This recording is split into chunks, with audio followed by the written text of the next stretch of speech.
রাত তখন প্রায় শেষের দিকে। স্টেশনটা অস্বাভাবিক রকম চুপচাপ।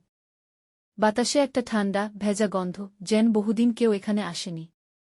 রাহাত দৌড়ে এসে শেষ ট্রেনটা ধরল। ট্রেন ছাড়ার ঠিক আগ মুহূর্তে উঠে পড়েছে সে। ভেতরে ঢুকেই বুঝল কিছু একটা অদ্ভুত, পুরো কামরায় সে ছাড়া আর কেউ নেই। সে একটু হাঁপাতে হাঁপাতে সিটে বসল। ট্রেন ধীরে ধীরে চলতে শুরু করল। জানালার বাইরে কুয়াশা জমেছে, কিছুই ঠিকমতো দেখা যাচ্ছে না। হঠাৎ টিক টিক টিক। রাহাত তাকিয়ে দেখল তার সামনে সিটে কেউ বসে আছে।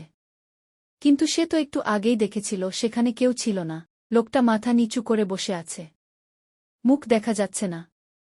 ভেজা কাপড় যেন বৃষ্টিতে ভিজে এসেছে। রাহাত গলা খাকারি দিয়ে বলল, ভাই, আপনি কখন উঠলেন? কোনো উত্তর নেই। ট্রেন হঠাৎ করে একটু ঝাঁকি খেল।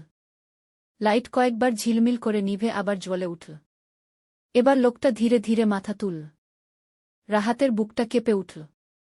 লোকটার চোখ নেই, শুধু কালো ফাঁকা গর্ত। আর ঠোঁটের কোণে অদ্ভুত একটা হাসি।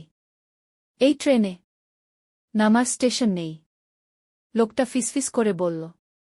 রাহাত উঠে দাঁড়াল। দরজার দিকে দৌড় দিল। কিন্তু দরজা বন্ধ। জানালাগুলোও যেন বাইরে থেকে আটকে রাখা। হঠাৎ তার কানে এল আরও অনেকগুলো কণ্ঠস্বর। আমরাও শেষ ট্রেনে উঠেছিলাম, কেউ নামতে পারেনি, তুমিও পারবে না। রাহাত পেছনে তাকাল। এবার পুরো কামরাটা ভরে গেছে। অনেকগুলো মানুষ, সবাই ভেজা, ফ্যাকাশে। আর সবার চোখ ফাঁকা। ট্রেনটা হঠাৎ খুব দ্রুত ছুটতে শুরু করল। জানালার বাইরে অন্ধকার ছাড়া কিছু নেই। কিছুক্ষণ পর ট্রেনটা থামল।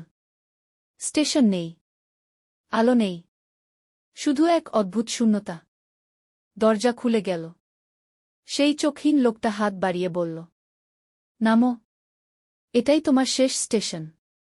পরদিন সকালে লোকজন দেখে সেই ট্রেনটা লাইনের বাইরে দাঁড়িয়ে আছে, পুরো খালি। কেউ নেই, শুধু এক কোণে পড়ে আছে রাহাতের ফোন। স্ক্রিনে শেষ মেসেজটা এখনো জ্বলছে। আমি শেষ ট্রেনে উঠেছি, কিন্তু এখানে কিছু একটা ঠিক নেই গি।